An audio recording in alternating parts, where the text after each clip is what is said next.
నడిచినా కూర్చున్నా మోకాళ్ళ నొప్పులు వస్తున్నాయా? ప్రాణ పెయిన్ క్లినిక్ లో అధునాతన చికిత్సతో మోకాళ్ళ నొప్పులు తగ్గించుకోండి.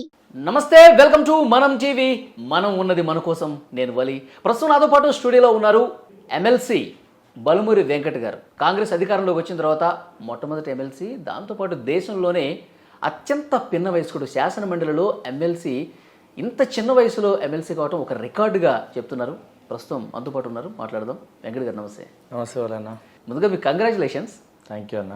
మీరు ఊహించారా ఎమ్మెల్సీ అవుతానని? అంటే ఈ రోజు కూడా, అంటే బహుశా 42 రోజుల క్రితం మీరే ఇక్కడనే నన్ను ఇంటర్వ్యూ చేశారు. ఆ రోజు మీకు చెప్పినాను, స్వార్థం లేకుండా పార్టీ కోసం నేను కష్టపడుతున్నాను. సమయం వచ్చినప్పుడు తప్పనిసరిగా నా పార్టీ నా కుటుంబం లాంటిది, నా తల్లి లాంటిది. నాకు ఏ సమయంలో ఏది అవసరమో తప్పనిసరిగా నా పార్టీ నాకు అది ఇస్తుందని అంటే ఆ రోజు మీరు నమ్మలే. కానీ ఎవరు ఊహించని విధంగా, అంటే ఒక సామాన్య కుటుంబం, మధ్యతరగతి కుటుంబంకి వెళ్ళి వచ్చి ప్రజల కోసము పార్టీకి ఏదైతే పార్టీ నిర్ణయాల మేరకు పార్టీ యొక్క సిస్టమ్ ప్రకారం, ఐడియాలజీ ప్రకారం పనిచేస్తే తప్పనిసరిగా పదవి వస్తుందని చెప్పి నేను అనుకున్నప్పుడు కూడా అది ప్రూవ్ చేయగలుగుతాను అనుకున్నా.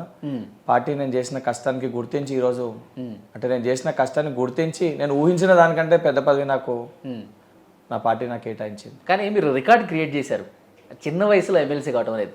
ఎట్లా ఆ ఫీల్ ఎలా అనిపిస్తుంది? అంటే రెండు ఇష్యూస్ అన్న. చిన్న వయసులో ఎమ్మెల్సీ అని అంటే, ఎమ్మెల్సీ 30 సంవత్సరాలు దాటితే ఉండొచ్చు అనే ఉద్దేశంతో దాని వయసు పరిమితి పెట్టారు. నాకు 31 సంవత్సరాలు అంటే నేను ఎలిజిబిలిటీ వచ్చింది.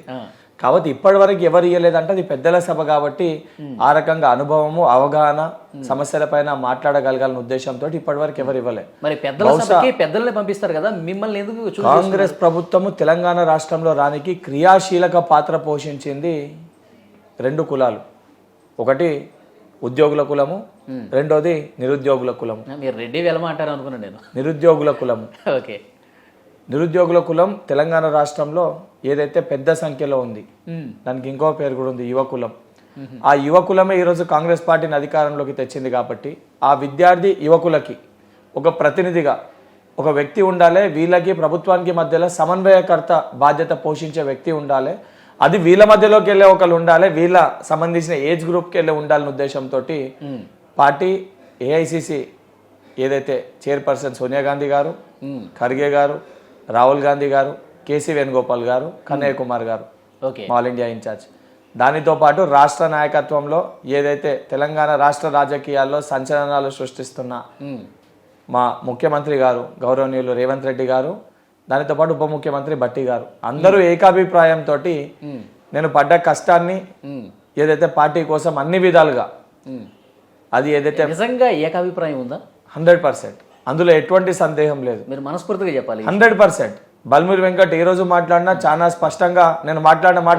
సోషల్ మీడియాలో జరిగిన చర్చ, నేను మాట్లాడిన రేవంత్ రెడ్డి గారితో, ముఖ్యమంత్రి గారితో బల్మూరి వెంకట్ గారికి సఖ్యత కొంత తగ్గింది, కొంత గ్యాప్ నడుస్తుందని చర్చ జరుగుతుంది.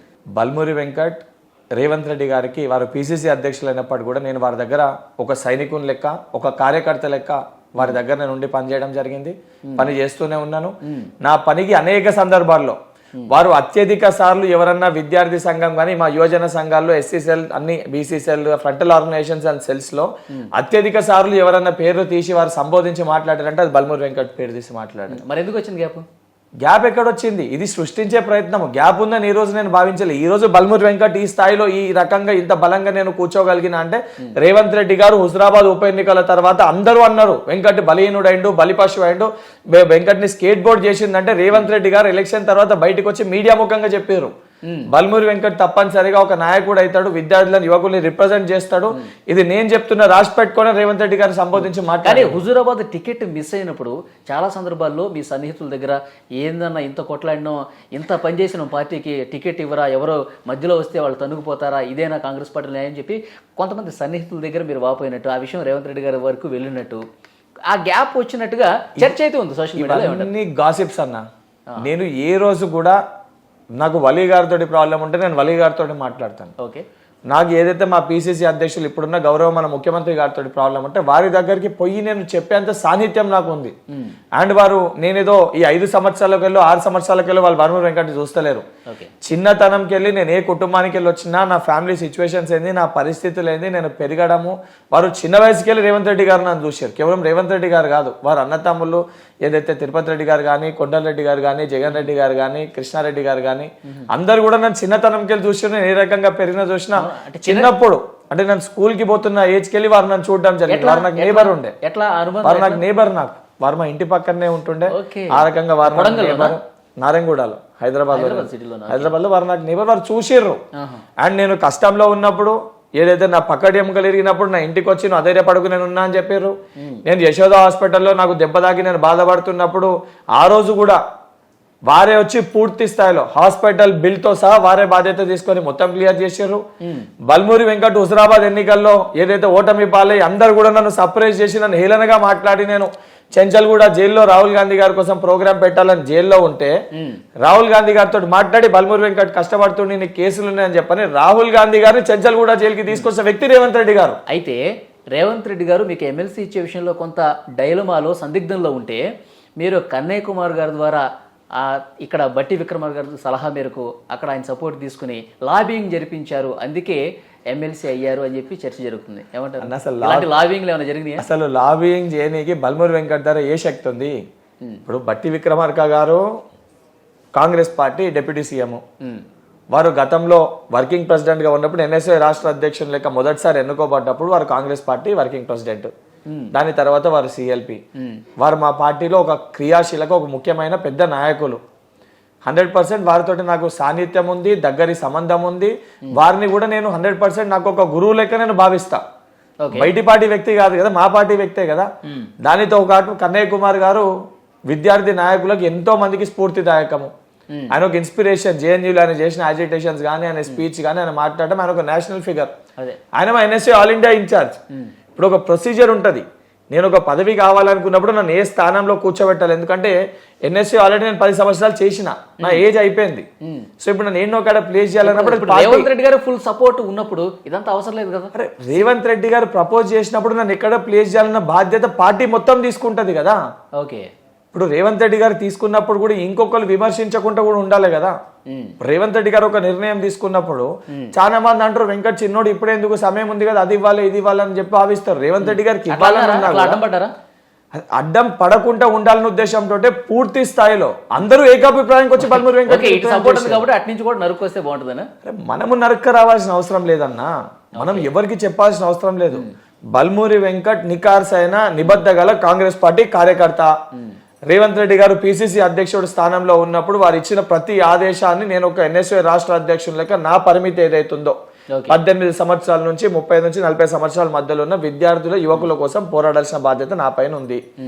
రేవంత్ రెడ్డి గారు నాకు దీనిపైన పోరాటం చేయమని చెప్పేదాకా బల్మూరి వెంకట్ చూడకపోతుండే.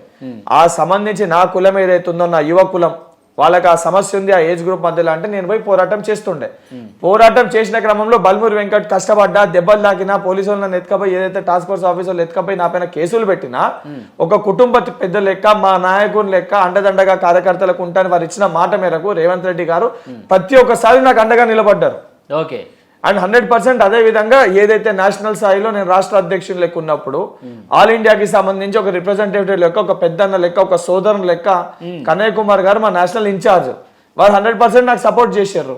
అండ్ నేను మొదటికెళ్ళి కూడా నేను రాజకీయ ప్రస్థానం నేను వచ్చినప్పుడు బట్టి విక్రమార్క గారు కాంగ్రెస్ పార్టీ వర్కింగ్ సపోర్టు, ఇదే అవగాహన, మిమ్మల్ని మీరు కష్టాన్ని గుర్తించే విషయంలో అద్దంకి దయాకర్ గారికి మీకు ఉన్న తేడా ఏంటి మరి?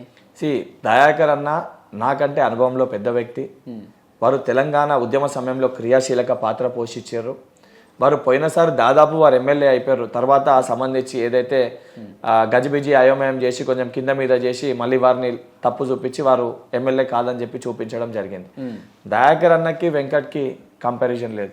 దయాకర్ అన్న చాలా పెద్ద, నేనే ఒప్పుకుంటున్నాను. దయాకర్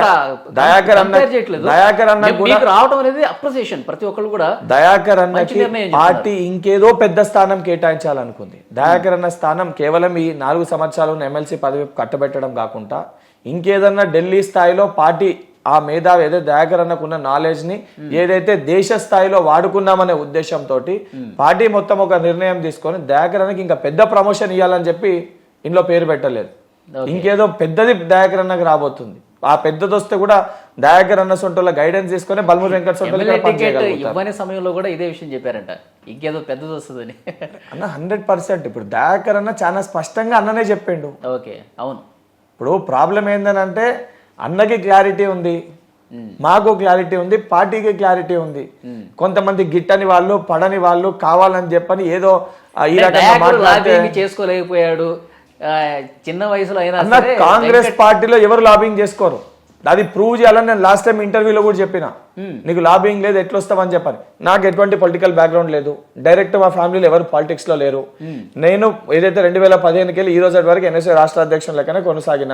2 సార్లు ఎన్నికల్లోనే ఎన్నుకోబడ్డాను.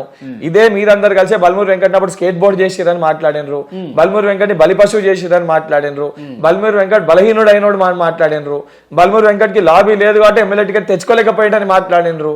మరి ఈ రోజు ఎమ్మెల్సీ స్థానం వచ్చారు కదా.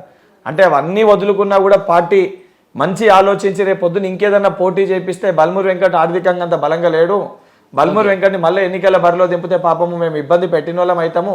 బల్మూరు వెంకట్ 9 సంవత్సరాలు కష్టపడ్డాడు, 88 కేసులు పెట్టుకుంటూ, ఒక 4 సార్లు జైలుకు పోయిండు, పక్కటి ఎముకలు ఇరగొట్టుకుంటూ. ఇటువంటి వ్యక్తిని మనం కాపాడుకోవాలనే ఉద్దేశంతో ఈరోజు బల్మూరు వెంకట్ కి అతి చిన్న వయసులో ఈ అవకాశాన్ని కల్పించారు. అదే విధంగా దయాకర్ అన్న కూడా ఒక పెద్ద పదవి తప్పనిసరిగా వస్తుంది. ఓకే, శాసన మండలిలో మీ పాత్ర ఏ విధంగా ఉంటుంది? ఇప్పుడు ఆందోళన చేయాల్సిన పని లేదు, ధర్నాలు చేయాల్సిన పని లేదు, స్టూడెంట్స్ మధ్య కూర్చొని డౌన్ అనాల్సిన పని కూడా లేదు. మండలిలో ఏంటి మీ పాత్ర? ఇన్ని రోజులు నేను చేసిన పోరాటం ఏంటంటే అధికార పక్షంలో ఉన్న టీఆర్ఎస్ బీఆర్ఎస్ పార్టీ వాళ్ళు ప్రజా సమస్యల్ని వినకుండా ప్రశ్నించే గొంతుకల్ని అణిచివేసే ప్రయత్నం చేశారు. సో అణిచివేసినప్పుడు ఆ బాధ, హ్యూమిలియేషన్ ఏ రకంగా ఉంటుందో నేను చూసినోని, అనుభవించినోని, ఆ బాధ ఏ రకంగా పడ్డోని. ఈరోజు నాకు ఒక స్థానం కల్పించి ఈరోజు ప్రభుత్వానికి ఒక రిప్రజెంటేషన్, అంటే ప్రభుత్వంలో నన్ను భాగస్వామి నేను ఉన్నాను కాబట్టి ఏదైతే శాసన మండలిలో అందరికంటే చిన్నవాడిని, ఏదైతే మా ముఖ్యమంత్రి గారు ఏ బిల్లు కానీ చట్టసభలో అంటే అసెంబ్లీలో పాస్ అయిన తర్వాత అది మండలికి వచ్చినప్పుడు మండలిలో బిల్ సంబంధించి కానీ చర్చలు కానీ ఆడ అనుభవంతులు గురువర్యులు జీవన్ రెడ్డి గారు ఉన్నారు పెద్దలు, వారి అనుభవం చాలా ఎక్కువ, వారి దగ్గర నేర్చుకొని ఏ రకంగా పనిచేయను.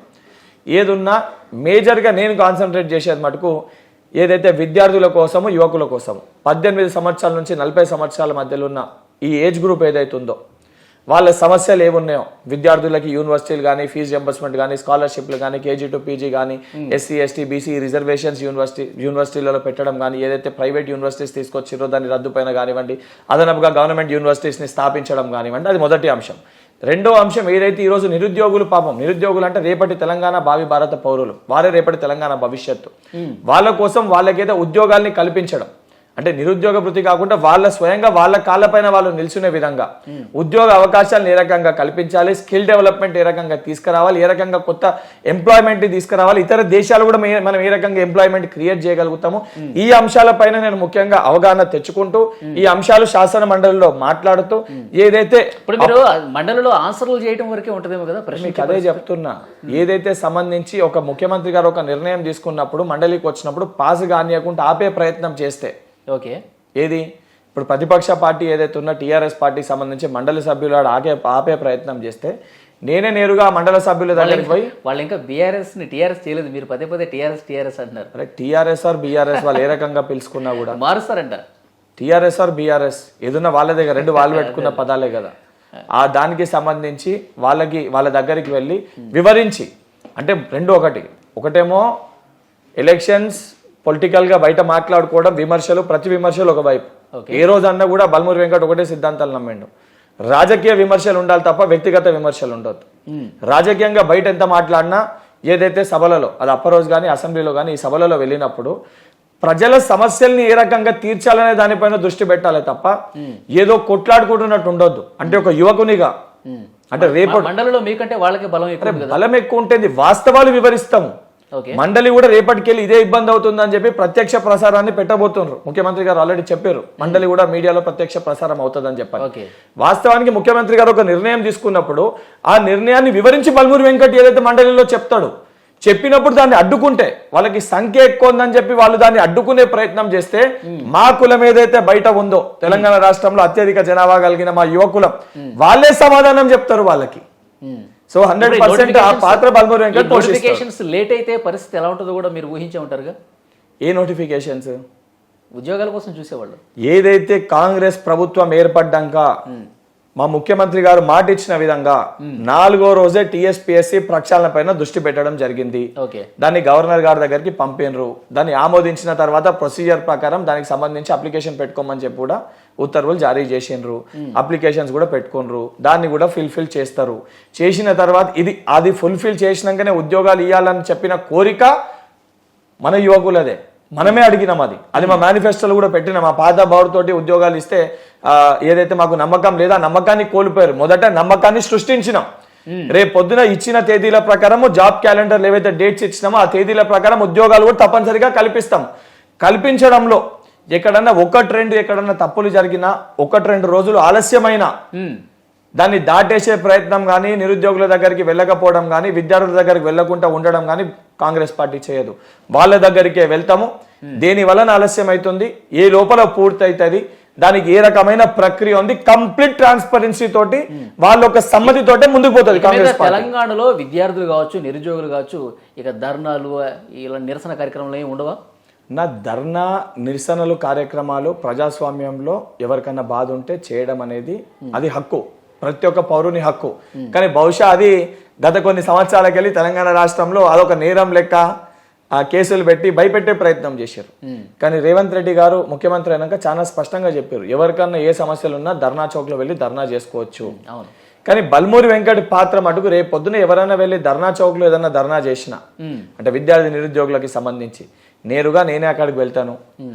మీ సొంటి వాళ్ళు ఎవరన్నా అక్కడ ఉండి ఏదైనా చేస్తే మీరు కాల్ చేస్తే పరిస్థితి రాకూడదు అనుకోవాలి.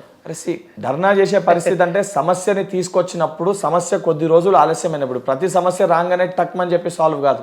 ఎందుకంటే దానికి లీగల్ కాంప్లికేషన్స్ ఉంటాయి, దానికి సంబంధించిన కొన్ని వాటికి గవర్నమెంట్ డెసిషన్ తీసుకునేది ఉంటుంది, కొన్ని క్యాబినెట్ లో డెసిషన్స్ తీసుకునేది ఉంటుంది, కొంతమంది ఏదైతే వైద్య నిపుణులతోటి ఏదైతే విద్యా నిపుణులతోటి ఆలోచించి డెసిషన్స్ తీసుకునేవి ఉంటాయి.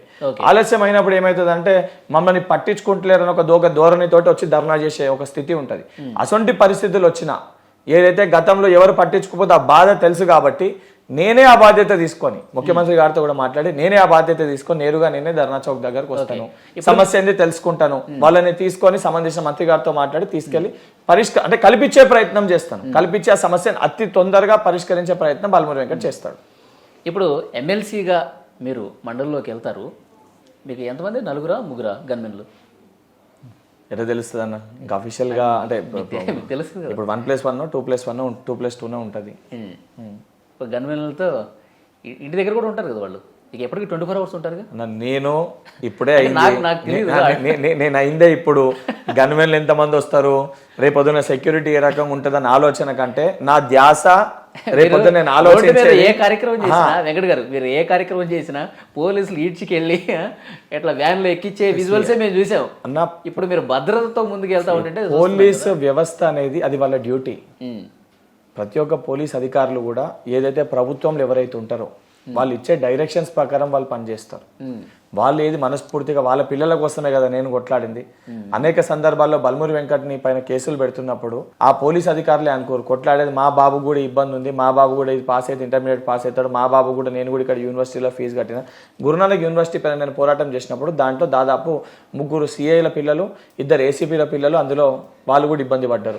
శ్రీనిధి కాలేజ్లో ఒక డీసీపీ గారి ఆ పాప వాళ్ళు ఇబ్బంది పడ్డారు. అదే రకంగా గతంలో ఏదైతే బోర్డ్ ఆఫ్ ఇంటర్మీడియట్ పాస్ అయినప్పుడు కానిస్టేబుల్స్ ఎంతో మంది నాతో మాట్లాడారు. అంటే వాళ్ళు కూడా ఇబ్బందులు పడతారు కదా, వాళ్ళు కూడా ఈ యొక్క ప్రజాస్వామ్యంలో వాళ్ళు కూడా ప్రజలే కదా, వాళ్ళకు కూడా పిల్లలు ఉంటారు కదా. కానీ ఇన్స్ట్రక్షన్స్ ప్రకారం డైరెక్షన్స్ ప్రకారం వాళ్ళు పని చేశారు.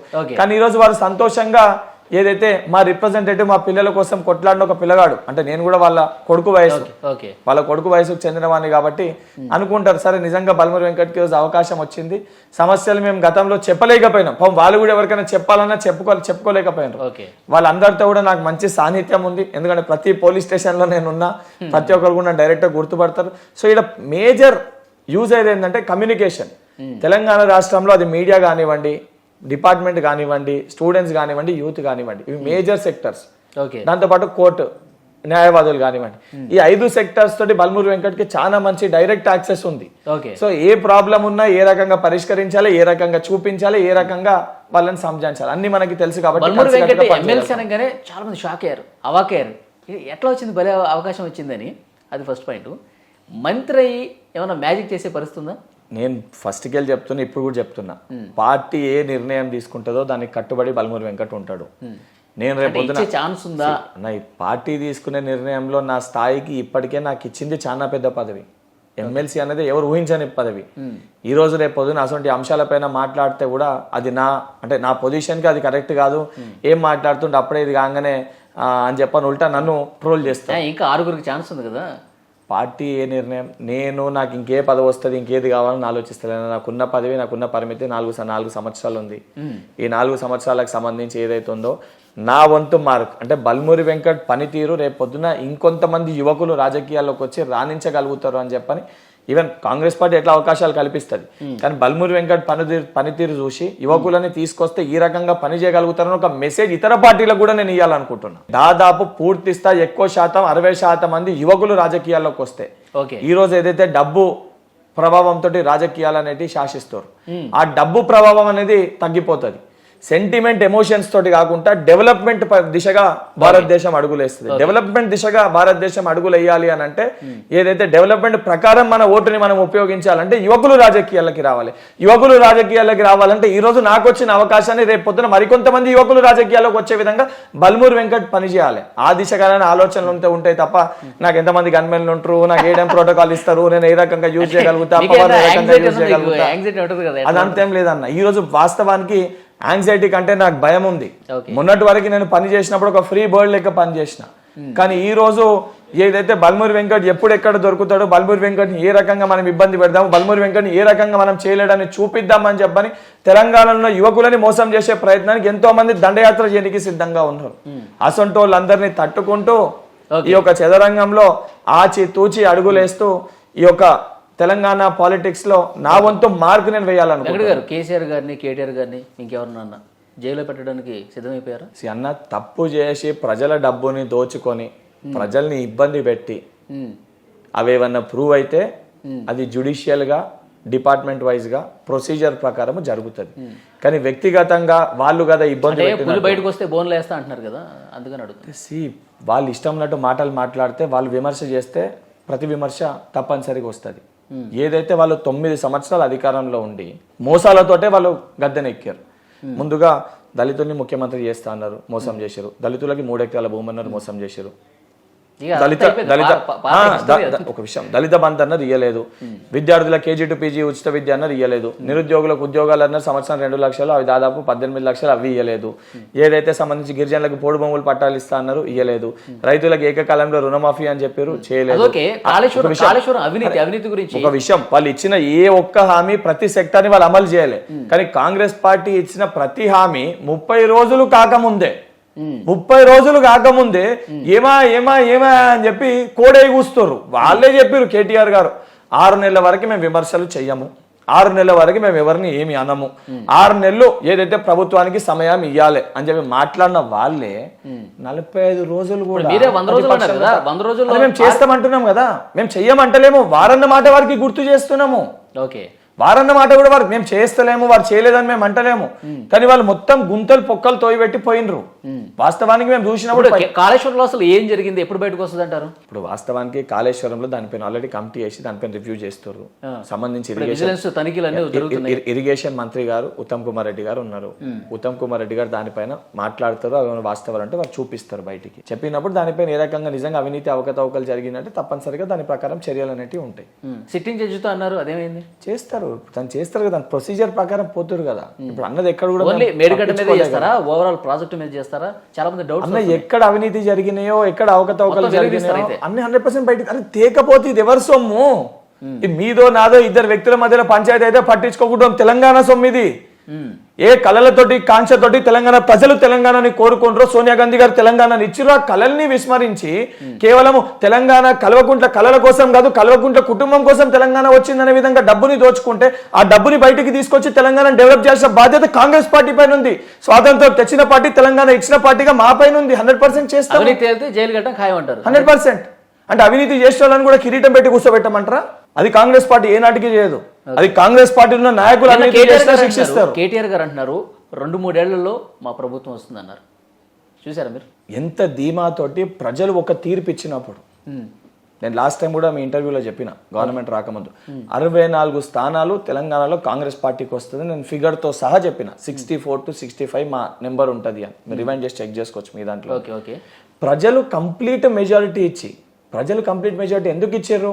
వాళ్ళు కూడా పోటీ చేశారు, బీజేపీ పార్టీలు కూడా పోటీ చేశారు. వాళ్ళ పార్టీ మేనిఫెస్టో అన్ని మేనిఫెస్టోలు చూసి కాంగ్రెస్ పార్టీని ప్రజలు ఆశీర్వదించారు. ఆశీర్వదించి ప్రజలు ఈ పార్టీ 5 సంవత్సరాలు వరకు మీరు ఉండాలి, 28 వినండి, కోరుకోరు. కానీ మీరు ప్రజల తీర్పుని మీరు చేసి మేము 2 సంవత్సరాలు అధికారంలో వస్తాం, 3 సంవత్సరాలు అధికారం వస్తామంటే రేపు పొద్దున ఏదైతే వాళ్ళకే తెలుసు, తెలంగాణ కోసం యువకులంతా చేతులు బిగిస్తే ఏమైంది, 10 సంవత్సరాలు వాళ్ళ పీఠం పైన కూర్చుర్రు అంటే తెలంగాణలో యువకుల వల్లనే కూర్చుర్రు. ఈ రోజు యువకులు ఇచ్చిన తీర్పుని అంటే వాళ్ళు ఎట్లా అని ఉంటారు, 5 సంవత్సరాలు ప్రభుత్వం ఉంటుంది వాళ్ళు కూడా తెలుసు కదా. ఇప్పుడు వాళ్ళు ఏంటంటే భయభ్రాంతిలో లేకపోతే డబ్బు బలంతో లేకపోతే కేంద్రంలో అధికారంలో మళ్ళీ బీజేపీ పార్టీ వస్తే బీజేపీ పార్టీతో పొత్తే ఇక్కడ ఉన్న నాయకులని బెదిరించో భయపెట్టో ప్రలోభాలకు గురి చేసి గుంజుకుంటామని చెప్పి వారు మాట్లాడుతున్నారేమో. కానీ బహుశా వాళ్ళు మర్చిపోతారు. కనబడుతుంది మీకు 64 మంది శాసనసభ్యులు, ఇప్పుడు అది మాకున్న మిత్రపక్షంతో 65 మంది. కానీ వీళ్ళు వెనుక దాదాపు 1.5 కోటి మంది యువకులు ఉన్నారు. ఈ 65 మందిని కలిపినా గుంజుకున్నా రేపు పొద్దున ఆ యువకులు తిరుగుబాటు చేసిర్రు అనుకోండి, అసలు మీ పార్టీ మీరు తెలంగాణ రాష్ట్రానికి మారిన రాష్ట్రాల్లో అలాంటి తిరుగుబాటు ఎక్కడ వచ్చింది? ఇప్పుడు వస్తుంది మార్పు. ప్రారంభానికి తెలంగాణ గడ్డ ఉద్యమాల గడ్డ, రజాకారులను కూడా తరిమి కొట్టిన గడ్డ. అసొంటి గడ్డకెళ్ళి రేపు భారతదేశ రాజకీయాలకు ఒక మెసేజ్ ఇక్కడ ఉన్న యువకులు ఇస్తారు, 100% ఇస్తారు. మీరు రాసి పెట్టుకోరు. ఇసొంటి పిచ్చి పొరపాటు ఎవరు చేసినా, ఏ పార్టీ చేసినా అట్లే మనం చేయాల్సిన పరిస్థితి వచ్చినా వాళ్ళు చేసినా కూడా 100% ఇక్కడ ఉన్న యువకులు తిరుగుబాటు చేస్తారు. తిరుగుబాటు కూడా ఏ రకంగా ఉంటుంది అంటే రేపు పొద్దున ప్రజల్లోకి వెళ్ళి తిరగలేని పరిస్థితి ఉంటుంది. అసొంటి పరిస్థితి నాకు తెలిసి మన మాజీ ముఖ్యమంత్రి గారు ఎవరైతే కేసీఆర్ గారు అసొంటి పిచ్చి పొరపాటు చేస్తానని అయితే నేను భావిస్తాను. లోపల లోపల కొద్దిగా భయం ఉంటుంది. భయం దేనికి? అధికారం పోతే అన్న 9 సంవత్సరాలు మాకు అంతమంది గుంజుకొని 5 ఎమ్మెల్యేలు ఉన్నప్పుడు కాంగ్రెస్ పార్టీ వస్తుందా ఎందుకు కొట్లాడుతున్నారు అన్నప్పుడే ధైర్యంగా కొట్లాడినాం. ఈ రోజు 64 మంది శాసనసభ సభ్యులు ఉన్నారు. నిజంగా గుంజాలనుకుంటే ఏదైతే అందులో సంబంధించి కేవలము కేటీఆర్ గారు తప్ప అందులో ఎవరు లేకుండా అందరిని గుంజొచ్చు మేము గుంజాలనుకుంటే. కానీ ప్రజాస్వామ్యం బతకాలన్న ఉద్దేశంతో మేము ఆగుతున్నాం. తప్పిపోయి అసలు పొరపాటు చేస్తే ఒకటి అదానీ గారితో రేవంత్ రెడ్డి గారు భేటీ అయ్యారు, మరి ఏం ఒప్పందాలు చేసుకున్నారో బయట పెట్టాలని కేటీఆర్ గారు అన్నారు. ఇంకో విషయం ఏంటంటే మహారాష్ట్రలో ఏకనాథ్ షిండే ఉన్నారు కదా, ఆ పాత్రని కేటీఆర్ మన రేవంత్ రెడ్డి తీసుకుంటారు. రేవంత్ రెడ్డి బీజేపీలోకి మీ ఎమ్మెల్యేలందరినీ తీసుకుని పోతాడు. తెలంగాణ ఏకనాథ్ షిండే రేవంత్ రెడ్డి అంట, ఏమంటారు? ఇప్పుడు ప్రాబ్లమే అది వచ్చింది. ఫస్ట్ పరిస్థితి ప్రస్థానం కదా సినిమా వచ్చింది చూడండి, మరి కేసీఆర్ గారి ఫ్యామిలీ పరిస్థితి కూడా ఆ రకంగా ఉంటుంది నాకు కూడా అనిపిస్తుంది. కానీ నేను అన్నాను కదా, నాకు కూడా అనిపిస్తుంది అట్లా. తండ్రి పోతే నేను ఎప్పుడు అయిదాం అనుకుంటా అని ఏదైతే కేటీఆర్ గారు, కవిత గారు, హరీష్ రావు గారు తనుకునేది మధ్యలో ఈ పంచాయతీ అంతా ఈడదాకా వచ్చి ఇప్పుడు గాసిప్స్ గురించి చూస్తే కేటీఆర్ గారు, హరీష్ రావు గారు కొట్లాడుకుంటే నూకేస్తే కేసీఆర్ గారు కింద పడ్డారు అందుకే ఇరిగిందని చెప్పని కూడా చెప్తారు. అంటే గాసిప్స్ 100 వస్తాయి. రేవంత్ రెడ్డి గారి పైన కూడా అనేకమైన మాట్లాడినప్పుడు రేవంత్ రెడ్డి గారు ఈరోజు 100% తెలంగాణలో కాంగ్రెస్ పార్టీ వచ్చిందంటే రేవంత్ రెడ్డి గారి పాత్ర అందులో 80% ఉంది. రేవంత్ రెడ్డి గారు, బట్టి గారు ఇద్దరు పాదయాత్రలు చేసి వారు చేసిన మూమెంట్ వల్ల ఈరోజు తెలంగాణ రాష్ట్రంలో కాంగ్రెస్ పార్టీ వచ్చింది. అది వాళ్ళు ఇద్దరికి ఎందుకు చెప్తున్నామంటే ఒకరు పిసిసి ప్రెసిడెంట్, ఒకరు సిఎల్పి లీడర్, ఇద్దరు కూడా పార్టీకి 2 కళ్ళ సొంటోళ్ళు. ఏదైతే సంబంధించి అదానీ గారితో ఎందుకు భేటీ అయ్యారు అంటే అదానీ, అంబానీ పెద్ద కంపెనీలని కాంగ్రెస్ పార్టీ ఎందుకు విమర్శించింది? ఉదాహరణకు ఒక వస్తువు 500 రూపాయలు ఉంది, 500 రూపాయల వస్తువుని 50 రూపాయలకు వీళ్ళు కట్టబెడుతుర్రు. ఏదైతే ఆ వస్తువు ఉందో కంపెనీకి 500 దాన్ని 50 రూపాయలకు కట్టబెట్టి 100 రూపాయలు వీళ్ళు తీసుకొని ప్రజల సొమ్ము 300 రూపాయలు ఉత్తంగా వాళ్ళకి దానం చేస్తుర్రు. దానిపైన కాంగ్రెస్ పార్టీ విమర్శించింది. కాంగ్రెస్ పార్టీ వాళ్ళు ఇక్కడ కంపెనీ పెట్టాలనుకుంటే 500 దాన్ని 500 రూపాయలకి ఇచ్చి డెవలప్మెంట్ కోసం విమర్శలు చేసిన రేవంత్ రెడ్డి మళ్ళీ అదానితో ఏం వ్యవహారాలు నడిపించారు అంటున్నారు ఆయన. ఇప్పుడు అదాని వచ్చి ఇక్కడ ఏదైనా పెట్టాలనుకుంటే, ల్యాండ్స్ కావాలని అడుగుంటే యాజ్ ఎ కంపెనీ వాళ్ళు ఏదైనా పెట్టాలనుకుంటే మేము ఏమి ఇస్తాము, మీరు మాకేమి ఇస్తారు, ఇది పలానాది ఇంత కాస్ట్, ఇంతకే ఇస్తాము, అట్లయితేనే ప్రజలకు ఉపయోగం పడుతుంది అని చెప్పని డెవలప్మెంట్ విషయంలో మాట్లాడారు. మీరు ఎక్కడ కూడా చూసుకున్న 10 మేము విమర్శించినప్పుడు ఏముండే, ఈ సెక్టార్ ఇది ఫలానా 2000 కోట్లు, కానీ దీనికి కావాలని చెప్పి తప్పు చేసి దీన్ని కేవలం 500 కోట్లకు ఇచ్చారు, ఈడ 1500 కోట్లు మోసం జరిగి. అసలు మోసం జరగకుండా వాళ్ళు వచ్చి తీసుకుంటామంటే ఇస్తాము. ఓకే, అట్లేమన్నా తప్పు జరిగితే క్వశ్చన్ చేయండి. ఇప్పుడు అవుటర్ రింగ్ రోడ్ కదా 1000 కోట్లు ఉంటే దాన్ని తక్కువ చేసి టెండర్ ఇచ్చారు, అట్లా మేము తప్పు చేస్తే అప్పుడు విమర్శించండి. అరే ఏమి చేయకపోతే డెవలప్మెంట్ కోసం మాట్లాడుతున్న వ్యక్తి అంట. అసలు బీజేపీ భావజాలం ముందు నుంచి ఆయనలో ఉందంట. ఆయన బీజేపీలోకి వెళ్ళడానికి కేసీఆర్ గారు ఏ పార్టీలో పుట్టిరండి? కేసీఆర్ గారు పుట్టుక ఏ పార్టీలో ఉంది? అవును, కాంగ్రెస్ పార్టీ. అరే రాజకీయాల్లో ప్రతి వ్యక్తికి ఒక పరిస్థితి ఉంది. ఇప్పుడు ఫర్ ఎగ్జాంపుల్ వృత్తిపరంగా నేను ముందు డాక్టర్ అయిదామని అనుకున్నా, తర్వాత పరిస్థితుల రీత్యా నేను విద్యార్థి సంఘ అధ్యక్షుని ఎన్నుకోబడ్డాను, తర్వాత రాజకీయాల్లోకి వచ్చినాను. వారు మొదట్లో ఉన్నప్పుడు వారికి సిద్ధాంతపరంగా వారికి అది కరెక్ట్ అనిపించింది. తర్వాత క్రమక్రమాన వారికి కాంగ్రెస్ పార్టీ చేసింది, తెలంగాణ రాష్ట్రాన్ని ఇచ్చింది సోనియా గాంధీ గారు అని చెప్పి వారు అన్ని భావించి అన్ని నిర్ణయాలు తీసుకొని ఆ ఐడియాలజీని వారు ఓన్ చేసుకొని కాంగ్రెస్ పార్టీలో చేరిండ్రు. ఇప్పుడు ఈటల రాజేందర్ గారు ఉన్నారు, వారు లెఫ్ట్ సెంట్రిక్ పోయి బీజేపీ పార్టీలో చేరిండ్రు. ఎంతో మంది కాంగ్రెస్ పార్టీకి సంబంధించిన వాళ్ళు టీఆర్ఎస్ పార్టీలో చేరిండ్రు. తప్పు పట్టినమా? ఈటల రాజేందర్ అన్నారు, నాకు సడన్గా గుర్తొచ్చింది. ఆర్థిక మంత్రిగా పనిచేశాను నేను, ఈ 6 గ్యారెంటీ అమలు చేయడం అసలు సాధ్యం కాదు, అసాధ్యం అన్నారు ఆయన. ఇప్పుడు రాజేందర్ అన్న అసాధ్యం అని మాట్లాడితే నాకు కొంచెం నవ్వు అనిపిస్తుంది. ఎందుకనంటే టీఆర్ఎస్ పార్టీ చేసిన హామీలు ఏవైతున్నాయో, ఆర్థిక శాఖ మంత్రి లేక ఉన్నప్పుడు టీఆర్ఎస్ పార్టీ చేసిన మోసాలు, టీఆర్ఎస్ పార్టీ చేసిన అవినీతి అన్నిటికీ వారే ప్రత్యక్ష సాక్షి. వారు అవన్నీ పక్కన పెట్టి ఈరోజు కాంగ్రెస్ పార్టీని విమర్శిస్తున్నారంటే, సరే నా వ్యక్తిగత అభిప్రాయం, నిజంగా ఈటల రాజేందర్ గారికి కేసీఆర్ గారికి కొట్లాటుంటే వారు కాంగ్రెస్ పార్టీలో వచ్చి కేసీఆర్ గారిని గద్దెదించేది ఉండే. ఎందుకంటే బీజేపీ పార్టీకి ఇక్కడ స్కోప్ లేదు. అసలు బీజేపీ పార్టీలో చేరి ఓట్లు స్ప్లిట్ చేసి ఇండైరెక్ట్ గా కేసీఆర్ గారికి బెనిఫిట్ చేసే ప్రయత్నం చేశారు. దానికి ఉదాహరణకి ఆ రోజు కాంగ్రెస్ పార్టీలో చేరదాం అనుకున్న కొంతమంది నాయకులని ఆపే ప్రయత్నం చేసి, మీరు బీజేపీలో చేరకపోయినా పర్లేదు కొత్త పార్టీ పెడదామని చెప్పి ఓట్ స్ప్లిట్ చేసే ప్రయత్నం చేశారు. అది నేను అనేక సందర్భాల్లో కూడా చెప్పినా. అది ఈరోజు బీజేపీ పార్టీ కార్యకర్తలకు కూడా అర్థమైంది. ఈరోజు సిద్ధాంతాలు లేకుండా సంబంధించి వాళ్ళ మధ్యలో వాళ్ళకి ఉన్న 8 మందికి 8 గ్రూపులు అయినాయి. అందులో కాంగ్రెస్ పార్టీని మీరు చేయగలుగుతారా అని అనుకోరు. ఏదైతే కాంగ్రెస్ పార్టీ మాకు సంఖ్య వచ్చినాక 48 గంటలలో మేము మా సీఎంని నిర్ణయించినాము. అదే బీజేపీ పార్టీ గెలిచిన రాష్ట్రాల్లో వాళ్ళకి సంబంధించి 15 రోజులు 20 రోజులు పట్టింది. మేము 2 రోజులు అయితేనే మా పైన మొత్తుకుర్రు, మరి 15 రోజులు 20 రోజులు పట్టింది, మరి వాళ్ళని ఎందుకు ఏమన్నారు? ఓకే, అయితే అక్కడ మన దావోస్లో అక్బరుద్దీన్ ఓవైసీ కనిపించారు రేవంత్ రెడ్డి గారితో. ఏం జరుగుతుంది వెనకాల?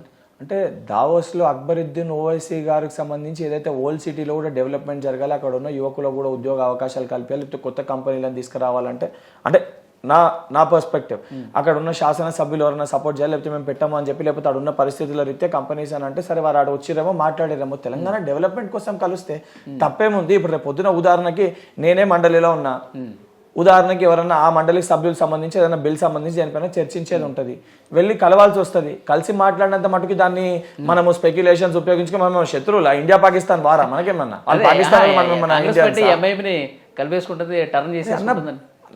ఎలక్షన్స్ వరకే పార్టీలు కొట్లాటలు ఇవన్నీ. ఒక్కసారి గవర్నమెంట్ ఫామ్ అయినాక అందరినీ కలుపుకొని ఏ రోజు కూడా మా 64 విషయం 65 ఎమ్మెల్యేలు ఉత్తమ 65 నియోజకవర్గాలే కాంగ్రెస్ పార్టీకి వస్తాయా? తెలంగాణ 119 నియోజకవర్గాలు మేము డెవలప్మెంట్ చేయొద్దా? అన్ని సమానమే కదా. తెలంగాణ మొత్తానికి రేవంత్ రెడ్డి గారు ముఖ్యమంత్రి గారు కేవలం కాంగ్రెస్ పార్టీ గెలిచిన ఎమ్మెల్యే స్థానాలకైతే కాదు కదా. సో ఆ తెలంగాణ 119 మందిలా అక్బరుద్దీన్ గారు కూడా ఒక్కలే కదా, అది కూడా తెలంగాణలో ఒక కాన్స్టిట్యున్సీ కదా. బహుశా అక్కడ సంబంధించి ఏదైనా అంశం పైన చర్చించేది ఉంటేనేమో దానికి సంబంధించి కంపెనీ పెట్టాలంటే వారు అక్కడ లేదు, అక్కడ ఇబ్బంది అవుతుంది పెట్టలేమని అంటే లేదు, అన్ని విధాలుగా అక్కడ ఉన్న శాసన ఎంఐఎం పార్టీ సభ్యులు కూడా అధికారం ఎవరుకుంటే ఆ పార్టీతో జత కట్టడం అనేది అలవాటే ఎంఐఎంకి. ఇప్పుడు వస్తానంటే ఇప్పుడు మీకు కూడా అవసరం కదా 65+7. మాకు ఎవరన్నా మాతోటి రావాలని అనుకుంటే సాగనంగా ఆహ్వానిస్తాము, కానీ మేము పోయి రండి అని చెప్పి అడగాల్సిన అవసరం కాంగ్రెస్ పార్టీకి లేదు. ఇంకోటి మా కంప్లీట్ విజన్ మా సీఎం గారిది తెలంగాణలో ఉన్న స్కిల్ డెవలప్మెంట్ బట్టి అత్యధిక ఉద్యోగాలు ఇవ్వాలనేది మొదటి ప్రయారిటీ. సెకండ్ది విద్యా వ్యవస్థ పూర్తి స్థాయిలో నాశనం చేశారు. ఆ విద్యా వ్యవస్థని పూర్తి స్థాయి ఉచిత విద్య అందించే విధంగా, దానితో పాటు వైద్యం పరంగా, హెల్త్ పరంగా డెవలప్ చేయాలి. ఈ 3 సెక్టార్స్ మేజర్గా ఫస్ట్ ఆలోచించేది. దానితో పాటు రైతులు భారతదేశానికి కానీ తెలంగాణ రాష్ట్రానికి కానీ వెన్నుముక్క సొంటోళ్ళు కాబట్టి ఆ రైతుల్ని ఏ రకంగా ఆదుకోవాలి, ఏ రకంగా రైతుల ఆత్మహత్యలు జరగకుండా చూసుకోవాలి, రైతులకు ఒక ధైర్యాన్ని కల్పించాలి. ఏదైతే వాళ్ళు దృష్టి పెట్టింది రైతు చనిపోయినాక రైతు బీమా ఇస్తున్నామని చెప్పి వాళ్ళు మాట్లాడుతారు. ఆ రైతు చనిపోకుంటే ఏ రకంగా బలపరచగలుగుతాం అనేది రేవంత్ రెడ్డి గారి విషయం. వాళ్ళు శ్మశాన వాటికలు కట్టినామని చెప్తారు, మేము శ్మశాన వాటికలు కాదు హాస్పిటల్ కట్టాలనేది మా విషయం. సరే, రైతు బంధు నిధులు ఎందుకని ఇంత డిలే అవుతున్నాయి? ఇప్పుడు రైతు బంధు నిధులకు సంబంధించి ఏదైతే దాంతో పాటు ఇప్పుడు రైతు ఏదైతే ప్రతి 10,000 రూపాయలు 15,000 రూపాయలు ఇస్తామని చెప్పి ప్రతి రైతు కూడా ఎకరానికి 15,000 ఇస్తామని చెప్పినాం రైతు బంధు. దానికి సంబంధించి కొన్ని ఆలోచించే పరిస్థితులు, అంటే 100 ఎకరాలు 200 ఎకరాల కూడా రైతు బంధు పడుతుంది. ఇంకా పడలేదు సోషల్ మీడియాలో తెగ చర్చ జరుగుతుంది. కాంగ్రెస్ వచ్చింది రైతు బంధు ఆగింది విషయం వలన రైతు బంధు ఎందుకు ఇస్తారు? పంట పండించడానికి ఇస్తారు. ఇప్పుడు పంట పండించలేని భూములు, రాళ్ళు రప్పలు ఉన్న భూములో కూడా భూమి ఉంటే చాలు రైతు బంధు పడుతుంది. అసలు రైతు బంధు స్కీమ్ ఎవరైతే రైతులు కష్టపడి పంట పండిస్తారో వాళ్ళని బలపరచడానికి, వాళ్ళకి ఒక సపోర్ట్ చేయడానికి రైతు బంధు. కానీ వాళ్ళకి 25% మటుకే లాభపడుతూ ఎవరైతే అసలు ఏమీ పండించకుండా ఉత్త భూములు కొనుక్కొని 100 ఎకరాల భూస్వాములకి 75% పైసలు పోతున్నాయి. ఆ పైసలు ఎవరి? ఆ రైతులకు 25% ఎవరైతే కష్టపడుతున్న రైతులకి చెందాల్సిన పైసలు. సో ఆ పైసల కోసం గత ప్రభుత్వం చేసిన తప్పిదాలని ప్రక్షాళన చేసి రేపు పొద్దున ఎటువంటి తప్పు జరగకుండా పేద మధ్యతరగతి కుటుంబాలకి, ఎవరైతే కష్టపడుతున్న రైతులకి, భూస్వాములకు కాకుండా కౌలు రైతులకి ఏదైతే ఈ నిధుల్ని అందించడానికి ఒక ప్రక్రియను, ఒక ప్రొసీజర్ ప్రక్రియ మరింత ఆలస్యం అయితే ఆలస్యం ఏం కాదు. నెక్స్ట్ 15 days లో క్లోజ్ అయిపోతుంది. కంప్లీట్ గా దాన్ని కూడా సమకూర్చి అందరికి కూడా న్యాయం చేస్తారు, వాళ్ళ ఖాతాల్లో వేస్తారు. కాంగ్రెస్ వచ్చింది, కరెంట్ పోయిందని చర్చ జరుగుతుంది. చాలా చోట్ల పోతుందంట కరెంటు. ఇప్పుడు కాంగ్రెస్ పార్టీ చాలా చోట్ల కరెంటు పోతుందని చెప్పి వాళ్ళు మాట్లాడుతారు. మరి నేను ఊర్లో నాకు ఇల్లు ఉంది, నేను ఆడున్నా, లేకపోతే నాకు జగిత్యాలు ఉంది, అంటే మా మదర్ దగ్గర, మా ఫాదర్ వాళ్ళ దగ్గర హైదరాబాద్లో.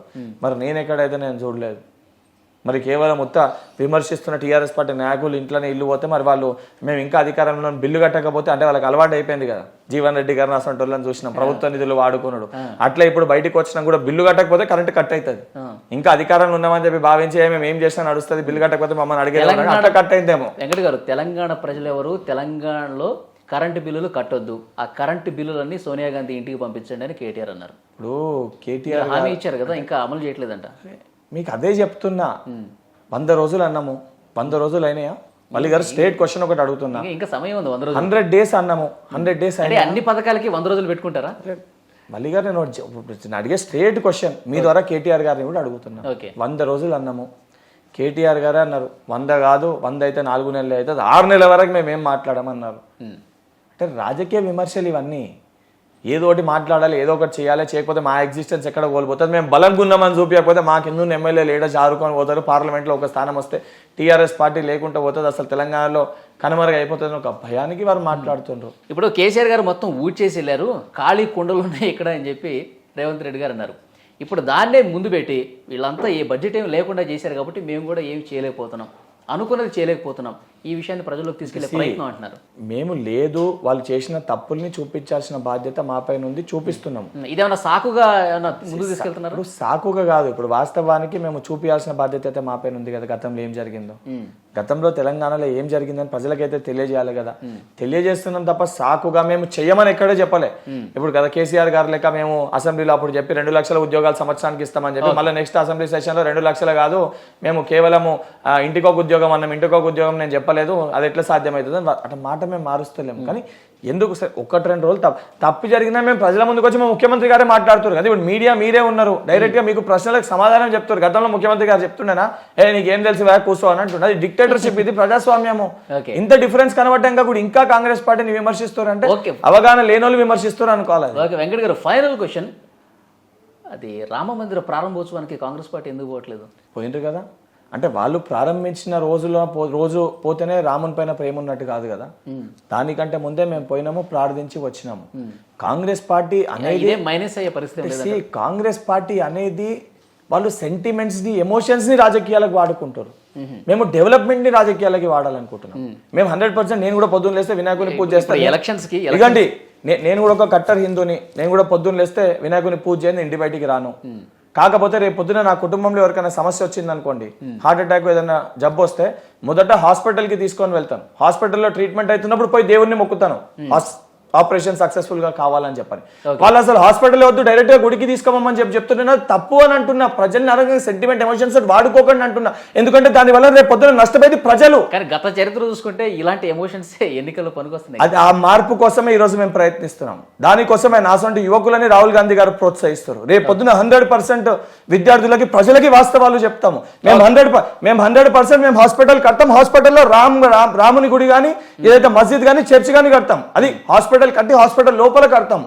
కానీ కేవలము గుడి కట్టి మేము హాస్పిటల్ కట్టమని కాంగ్రెస్ పార్టీ చెప్పదు. ఎందుకంటే ప్రజల జీవితాలు బతకాలని మేము కోరుకుంటాం, ప్రజలు సుఖ సంతోషాలతో ఉండాలని కోరుకుంటాం.